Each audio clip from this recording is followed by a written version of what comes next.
단 한 번도 하나님은 그 마음을 굽히지 않으시고 우리 가운데 사랑으로 찾아오셨고 우리를 인도하셨고 언제나 보살펴 주셨습니다.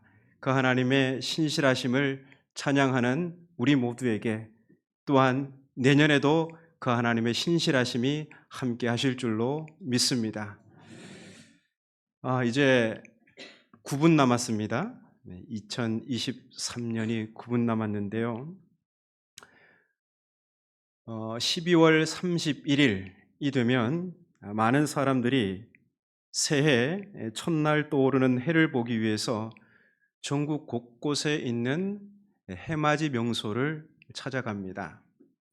추운 날씨도 또 잠도 자지 않고 교통체증까지 감수하면서 사람들이 해맞이 명소를 찾아가는 이유가 무엇일까요? 힘차게 떠오르는 붉은 해를 보면서 한 해의 무사안일과 만사형통을 기원하기 위해서입니다. 저도 청년회 활동을 할 때 청년들과 동해바다가 있는 영덕으로 해맞이하러 간 적이 있습니다. 날씨가 엄청 추웠어요. 동해바다 수평선에 해가 떠오르는 그 순간을 놓치지 않으려고 발을 동동 구르며 기다리던 기억이 있습니다. 마침내 기다림 끝에 해가 떠오르는 그 순간 수많은 사람들의 함성과 박수 소리가 터져 나왔습니다. 함께 덩달아 박수를 쳤죠. 해맞이 첫 경험이라서 사람들의 표정을 유심히 살펴보았습니다. 주관적인 생각일지 모르겠지만 사람들의 얼굴에서 환희와 슬픔이 겹쳐 보였습니다. 겉으로는 환하게 웃으며 함성을 지르고 박수를 치고 있었지만 지나간 한 해 뜻대로 되지 않은 사업과 가정사로 인한 문제들, 그 외에 헤아릴 수 없이 복잡한 희로애락이 사람들의 표정에서 묻어나고 있었습니다. 청년의 눈의 사람들은 아직 마음에서 채 사라지지 않은 실패와 슬픔의 기억들을 큰 함성에다 실어서 다시 돌아오지 못할 저 바다로 던져버리는 듯 보였습니다.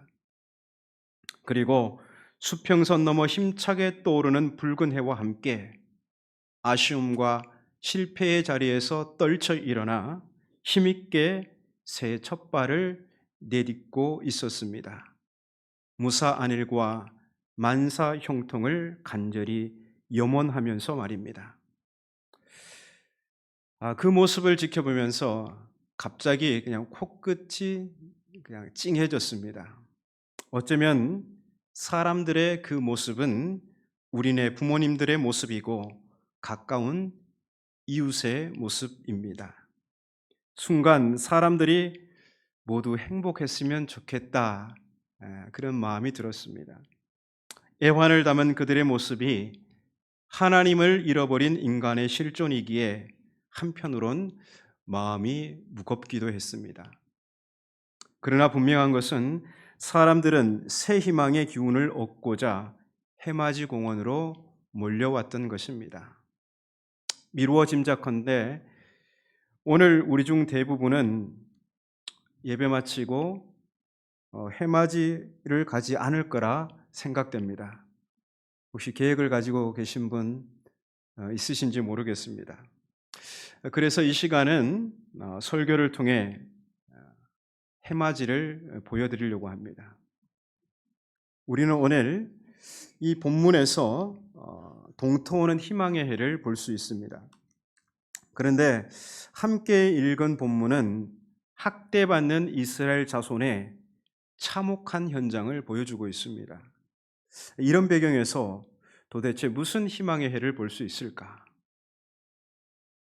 본문 1절에서 5절은 야곱과 함께 애굽에 정착한 명단이 나오는데요. 모두 70명이라고 합니다.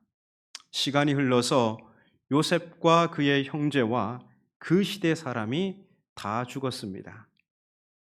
그러나 그 70명이 자손을 낳아 생육하고 번성하여 매우 큰 민족을 이루게 됩니다. 이 짧은 구절 속에 역사의 시간이 그렇게 많이 흘렀습니다. 하나님께서 아브라함과 이삭과 야곱에게 하신 번성의 약속이 이루어진 것입니다. 그러나 아직 한 가지, 땅을 차지하는 그 하나님의 약속은 이루어지지 않은 미완성 과제로 남아 있습니다. 그런데 바로 그 남아있는 그 약속을 방해하는 회방꾼이 등장합니다.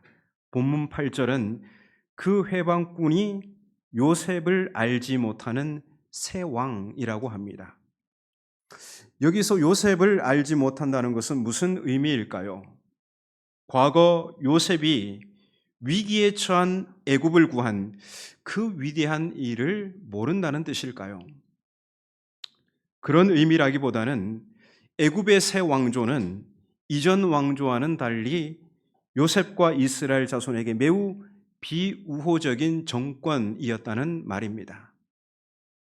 그런 애굽의 새 왕조는 번성한 이스라엘이 애굽 땅에서 벗어나기를 원하지 않았습니다.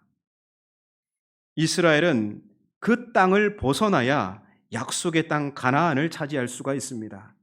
그러나 땅을 차지하는 그 약속은 이스라엘에게 비우호적인 정권에 의해서 방해를 받고 있습니다.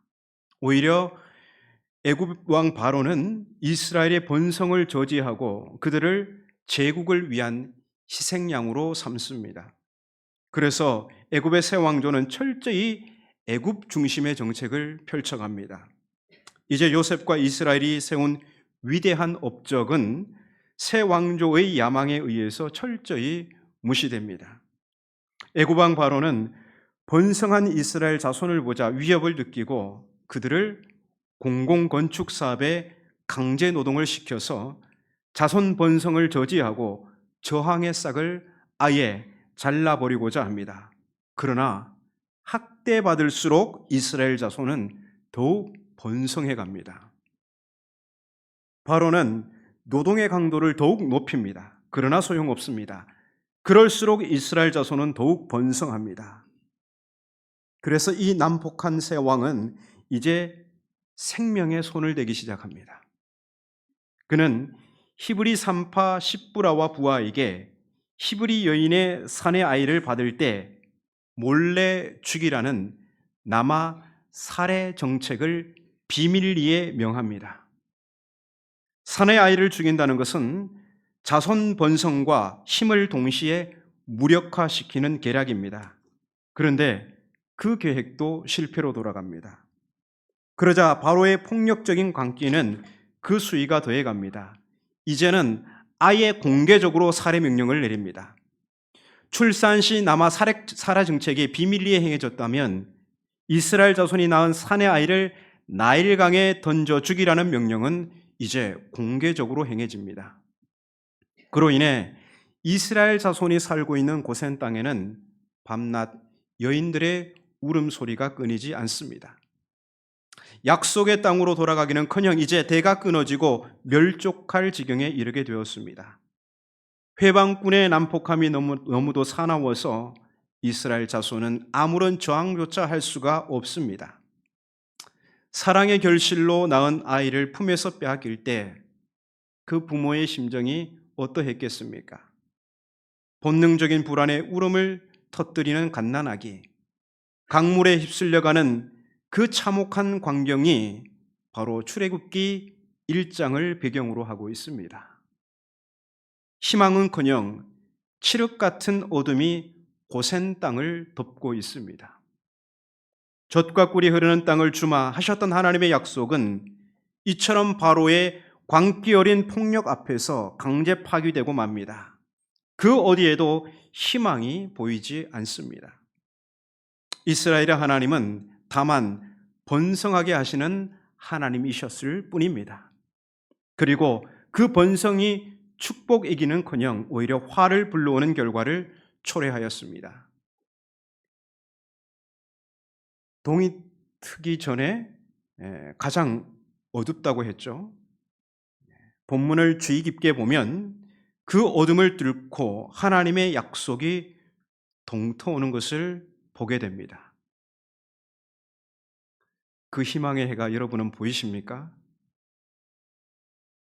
그 희망의 해는 누구도 주목하지 않는 시브리 산파 십부라와 부하입니다. 이 두 여인은 난폭한 바로의 명령을 어기고 사내 아이를 살려두죠. 그리고는 이 미치광이 앞에서 둘러대는 용기와 기질을 보입니다. 시브리 여인은 애굽 여인보다 매우 건강해서 산파가 출산을 도우러 가는 길에 이미 아이를 출산한다고 둘러댑니다. 자신들이 태어나는 아기에 어떻게 손쓸 겨를도 없이 아기는 이미 엄마의 품에 안겨 있다는 것이죠. 그래서 죽이지 못했다는 겁니다. 제국의 왕 앞에서 어떻게 이렇게 둘러대는 용기를 발휘할 수 있을까요? 저 같으면 그냥 벌벌 떨다가 거짓말하다가 들켜서 그냥 한순간에 목이 달아났을 것 같습니다. 도대체 이 여인들의 대담함은 어디서 오는 것일까요? 본문 17절은 그 산파들이 하나님을 두려워하여 라고 말씀합니다. 여인들의 대담함은 바로 여기에 있습니다. 그들은 광기 어린 바로의 폭력보다 하나님을 더욱 두려워했습니다. 몸은 죽여도 영혼은 능히 죽이지 못하는 세속의 군주보다 몸과 영혼을 능히 지옥에 멸하실 수 있는 하나님을 두려워했습니다. 그들은 필시 바로의 명령을 어겼을 때 그들이 감당해야 할 불이익을 알았을 것입니다. 그것은 심지어 자신의 목숨을 내놓아야 하는 선택이었습니다. 여러분, 머리 회전이 빠른 사람은 압니다. 지금 내가 어느 편에 줄을 서야 하는지 말이죠. 그들은 바로의 명령을 따라 아이를 죽일 때 상을 받게 될 것이고 바로의 명령을 어길 때 화를 자초하고 말 것입니다. 그러나 십부라와 부하는 하나님을 두려워해서 하나님 앞에 줄을 섭니다. 그들 앞에 활짝 열려있는 길을 버리고 보이지 않는 막막한 길을 선택합니다.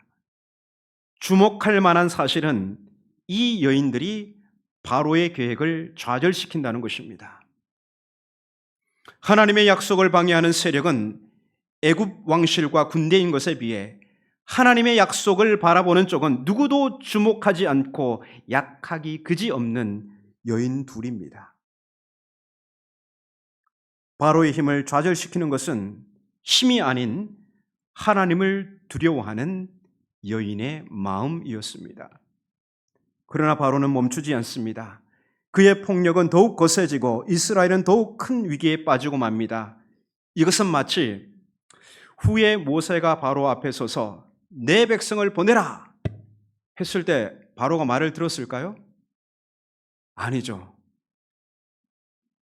모세는 하나님의 명령을 그대로 수행하면 뭔가 대단한 일이 일어날 줄 알았습니다. 그래서 바로 앞에 서서 내 백성을 보내라 용기 있게 말을 했는데요. 바로는 안 보낸다. 택도 없다. 그러면서 오히려 이스라엘 자손을 더욱 공경에 빠뜨리고 아주 부당하게 노동을 가중시킵니다. 이와 같이 여인들이 하나님을 두려워해서 그렇게 하나님께 줄을 섰지만 상황은 더 나아지지가 않았습니다. 그러면 하나님의 약속은 이렇게 반쪽짜리에서 끝나는 것일까요? 땅을 주시겠다는 약속은 맞기나 한 것일까요? 아니, 그나마 이루어진 번성의 약속도 이렇게 비참하게 끝나는 것일까요? 그러나 여러분, 히브리 여인들의 울음소리가 고센 땅을 가득 메우고 사망의 어둠이 그 땅을 덮고 있는 절망의 상황에도 하나님의 시선이 그곳을 떠나지 않았다는 사실입니다. 이게 중요합니다. 하나님께서는 지극히 작은 자들을 주목하고 계셨습니다. 20절을 보십시오. 하나님이 그 산파들에게 은혜를 베푸시니 그 백성은 번성하고 매우 강해지니라. 고센 땅에 일어나는 참혹한 광경을 보면 하나님의 약속이 실패로 돌아간 것처럼 보이지만 하나님께서는 하나님을 두려워하여 산파들에게 은혜를 베푸시어 이스라엘을 더욱 번성하고 매우 강하게 준비하고 계셨습니다. 그렇습니다. 이 세상 권세는 바로와 같이 막강한 권력을 가진 사람과 그의 추종자들이 세웁니다. 그러나 하나님 나라는 산파들과 같이 겨자씨처럼 작지만 하나님을 두려워하고 그의 나라를 바라보는 사람들을 통하여 세워집니다. 십부라와 부하, 하나님께서 그들을 주목하신 것은 오롯이 하나, 그들은 위협적인 세상 권세보다 하나님을 더욱 두려워했기 때문입니다. 하나님께서는 그런 산파들을 축복하십니다. 21절을 보십시오. 그 산파들이 하나님을 경외하였으므로 하나님이 그들의 집안을 흥황하게 하신지라. 하나님께서는 바로의 폭력으로부터 산파들을 보호하시고 그 집안을 더욱 흥하게 하셨습니다.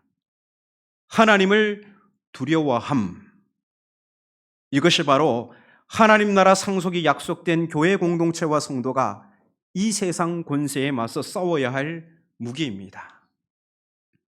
교회가 두려워할 것은 교인 수도 아니고 예산 액수도 아닙니다. 숫자 앞에서 위축될 때 우리는 한 걸음도 앞으로 나갈 수 없습니다.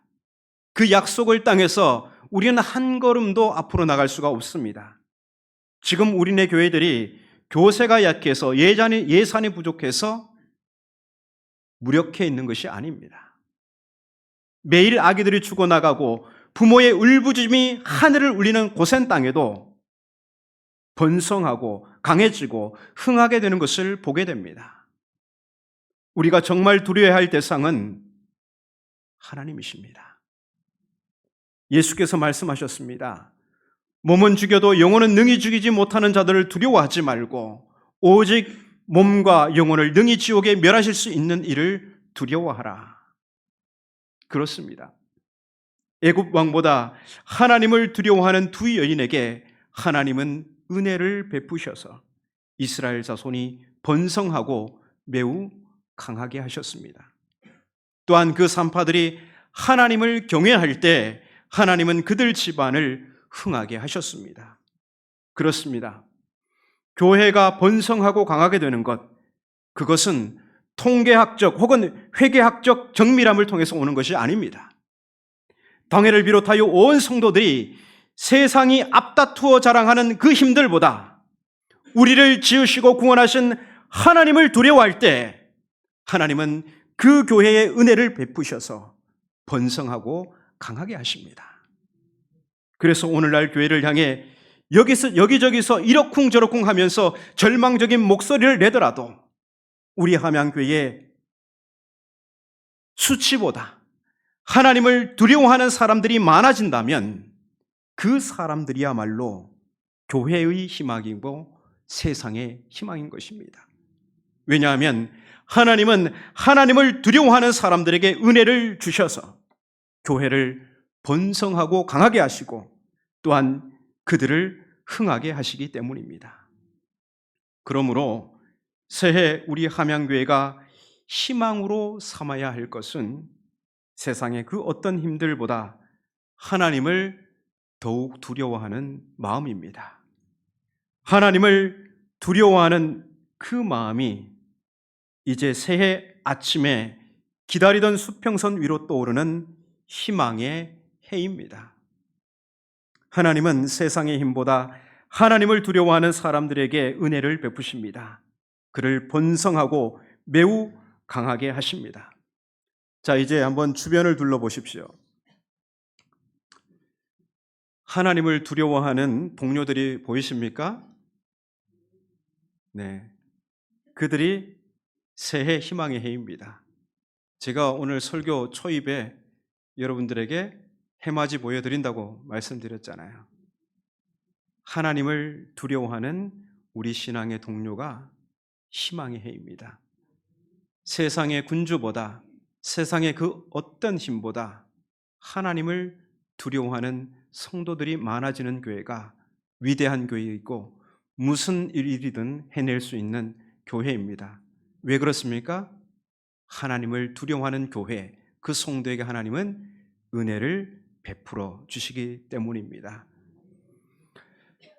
그러므로 하나님께서 선물로 주신 이 새해, 하나님을 두려워하여 번성하고 강하게 되며 흥하게 되는 역사가 우리 교회와 우리 모든 성도님들의 가정에 충만하시기를 주님의 이름으로 축복합니다.